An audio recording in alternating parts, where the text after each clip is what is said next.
On the news this morning, IPAC orders political parties to boycott Rivers Council election. NEMA asks states to lead flood response before federal intervention. On the foreign scene, US orders India tariff hike for buying Russian oil. Mental health is real. Seek help. End the stigma. I am Ifiemi Andrew.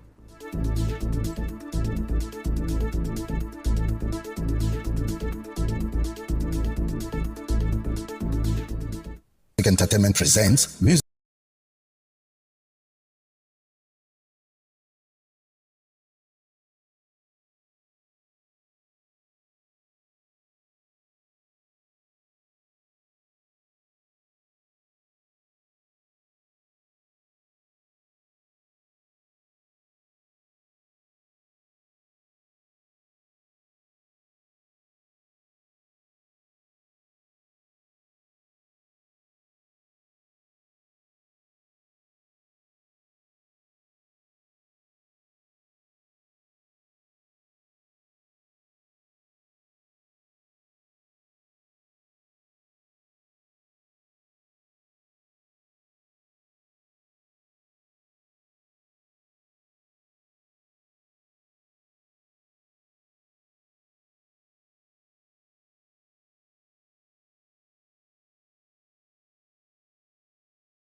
The Inter-Party Advisory Council, IPAC, has issued a directive to all registered political parties to boycott the August 30 council polls in Rivers State, calling the election process illegal and unconstitutional.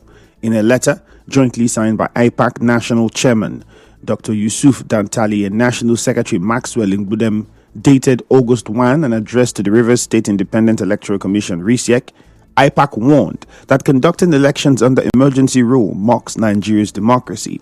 They argued that RISIEC is illegally constituted since only a democratically elected governor and House of Assembly can appoint its members, both of which are suspended under the emergency.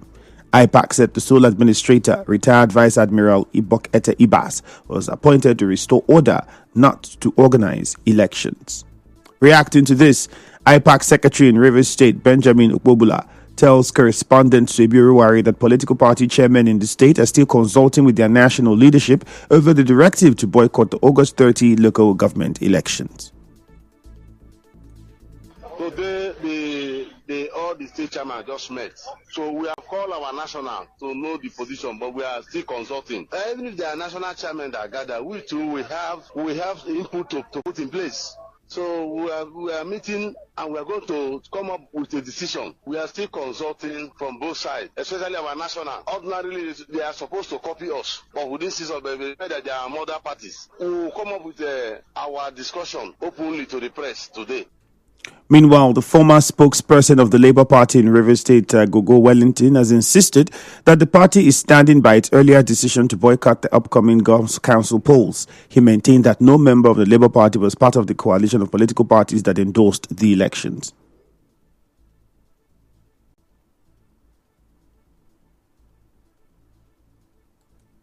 Leader Dokubo is just a representation of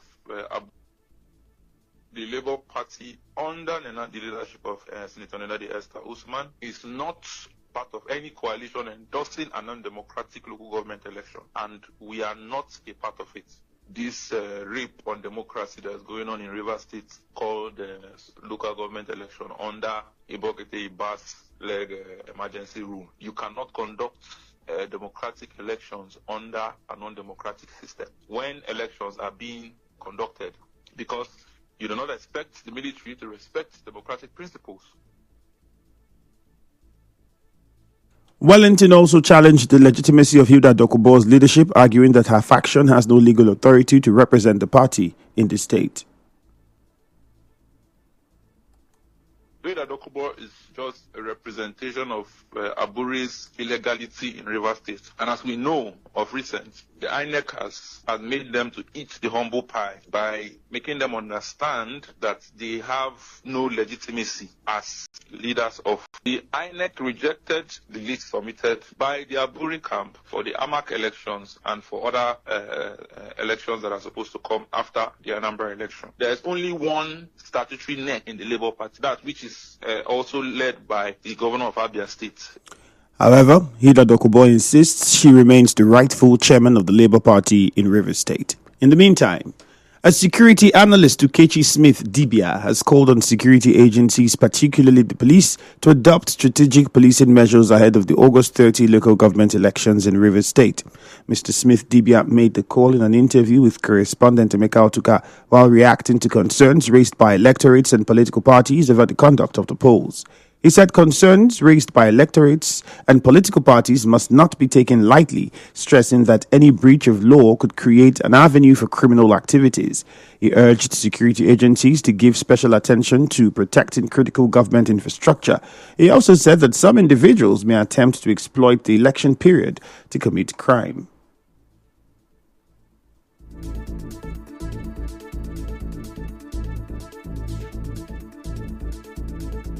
Looking at the concern of most persons in Rivers State who ordinarily are supposed to be the electorate, then it means that to an extent, so many persons or some persons are not happy with the process. And when laws are not followed properly, then crime is inevitable. I think that the law enforcement agency in Rivers State should do well, strategize and position their men, not 100% on pulling units, but strategic areas, streets, roads, and where innocent persons will not be taken advantage of.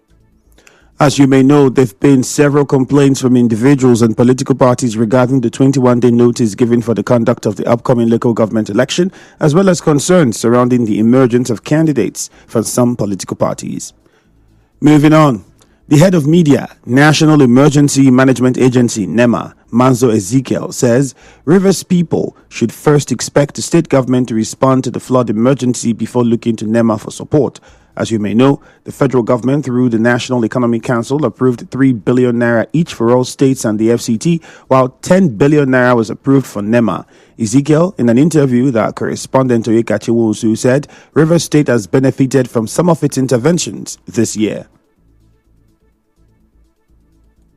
You know, we are no longer at the stage of preparedness. We have commenced response activities, and even Rivers State has benefited from some of our interventions, and we are moving forward with the intervention. So the fund is meant for intervention to support our intervention activities. Rivers State has benefited from our response activities so far.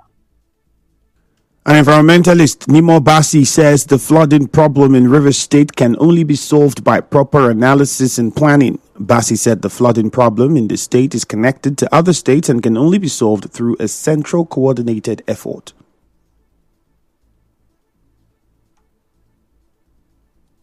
There has to be a plan. There has to be proper analysis that requires stakeholders at every level to sit down and analyze what is the cause, what is the source of the problem, and how can we handle this holistically. We're running a system that is interconnected. So having different plans at different places would only be like, again, palliate. They won't really tackle the root cause of the problem. Even if it's the 100 billion naira given to each state, it won't solve the problem unless there's a central coordinated plan to tackle flood. We need a flood master plan nationally.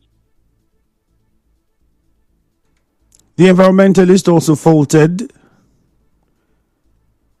the approval of 3 billion naira to the state government. The way government have been acting, people don't have food, you share money. People don't have jobs, you say palliatives, creating jobs. What has the result been?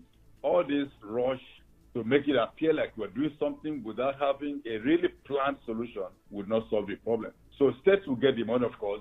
They may build drainages, clean gutters, and that's it. How would that stop the flooding? In the meantime, a professor of agricultural entomology, Usman Zaka, has suggested ways farmers can protect their crops from flood damage. Speaking on Nigerian Foil FM's Morning Crossfire, Professor Zaka, who is a lecturer at the University of Port Harcourt, said farmers should embrace what he described as modern agriculture, such as vertical and urban farming, where crops are grown in controlled environments to help prevent flood losses.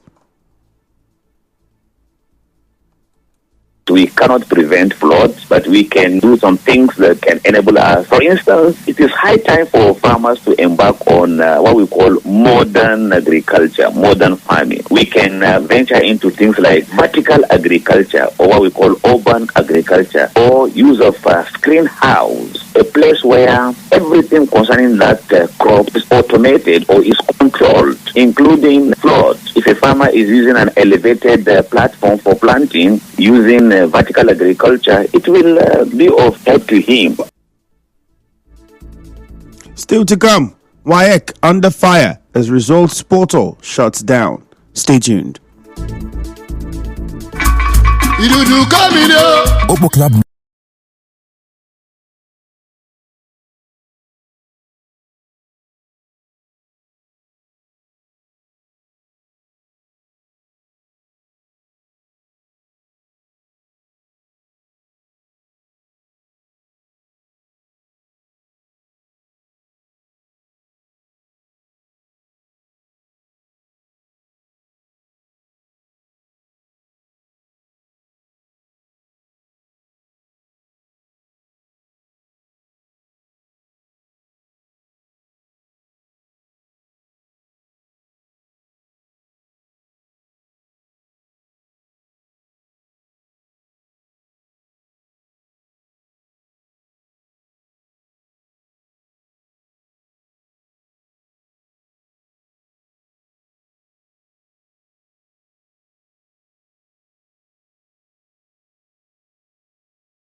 This is the news on 92.3 Nigeria Info.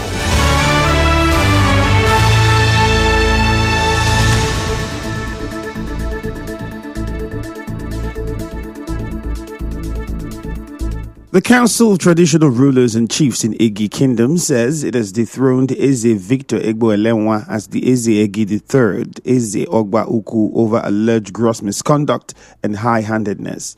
This is contained in a communique issued at the end of their meeting on Sunday and was signed by the chairman of the council, Eze Zion Nwabu Eze Omekwe, the secretary, Oleanya London, and 24 others. The traditional rulers accused the monarch of repeatedly taking decisions in the name of the council without consultation, disregarding advice from the council and its members, and attempting to remove key officials of the council, including the chairman and secretary, without due process.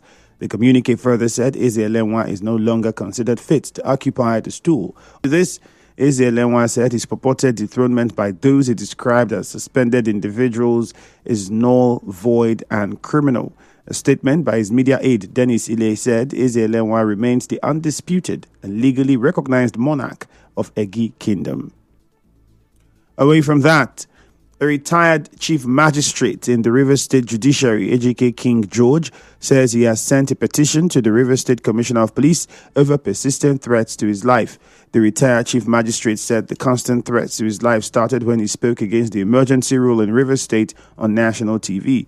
He said he keeps receiving anonymous phone calls and unsigned notes at his residence from elements who threaten him with death for standing up against an unnamed leader. He, however, urged the public authorities to wade in and put a stop to the development, while insisting that he only expressed his own individual opinion as a bona fide indigene of Rivers State, without reference to any leader, individual, or group whatsoever. The retired chief magistrate said he will continue to uphold the same view until its reversal, regardless of the constant threats.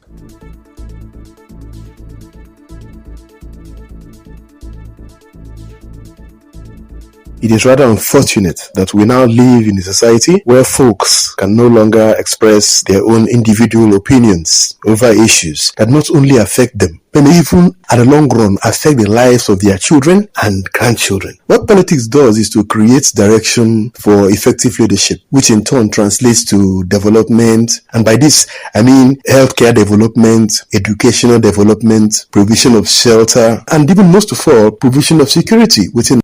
In saner climes, people are welcome to either agree or disagree with policies by politicians, and by so doing, government benefits from new ideas and solutions, more like thinking out of the box by such opposing parties. But here, what happens is you get death threats for even saying no to a military style of state of emergency. This is most unfortunate, and I have done the needful by bringing this to the kind notice of our security agencies. It is my firm belief that they will respond positively. Elsewhere, organizers of the STEM Festival are calling on the government and corporate Nigerians to support the 9 young innovators from Rivers State as they gear up for the World Robot Olympiad in Singapore. In a statement, the organizers said the 9 students were part of the top 3 teams in the robotics and AI competition during the 2025 STEM Festival in Port Harcourt, who won $936,000 in 50% tuition scholarships to study at Anna Maria College in the United States. The statement said the festival's top prize went to a team tackling food security with a tech solution that could transform agriculture. It said the festival was a partnership between STEM professionals, the Nigeria Computer Society Acolytes Foundation, the Rivers State ICT Department, the Rivers State Ministry of Education, and the Rivers State Ministry of Youth. Spokesperson for the event, Gabriel Misa Gabrans, said the children are not just building robots, but developing real-world solutions to pressing problems. She said one past winner is already topping his cybersecurity class in the U.S. And staying with education stories, the West African Examinations Council, WAEC, has come under renewed criticism following the temporary shutdown of its result checker portal.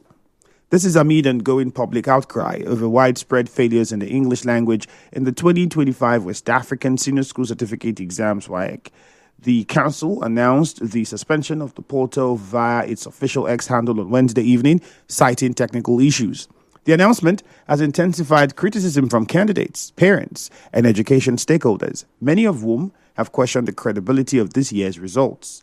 On Monday, WAEC reported that only 38.32% of the about 1.9 million candidates who sat for the 2025 exams obtained credits and above in 5 subjects, including English language and mathematics, the lowest pass rate in a decade.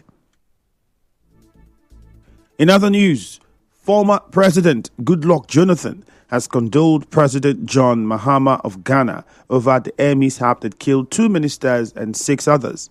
As you may know, a military helicopter crash in the Ashanti region claimed the lives of Ghana's Minister of Defense, Edward Omane Boama. Minister of Environment Ibrahim Murtala Mohammed, and other distinguished officers and citizens. And now, we'll bring you news from around the world. U.S. President Donald Trump has issued an executive order hitting India with an additional 25% tariff over its purchases of Russian oil. It raises the total tariff on India imports to the United States to 50%, among the highest rates imposed by the U.S. According to the executive order, the new rate will come into effect in 21 days, which is 27th of August. A response from India's foreign ministry on Wednesday said Delhi had already made clear its stance on imports from Russia and reiterated that the tariffs is unfair, unjustified, and unreasonable.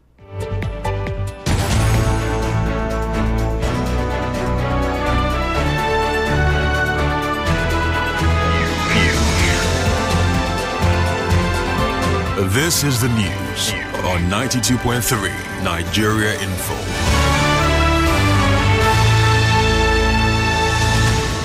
On the news this morning, you heard that IPAC has ordered political parties to boycott the Rivers Council election. NEMA has asked states to lead flood response before federal intervention.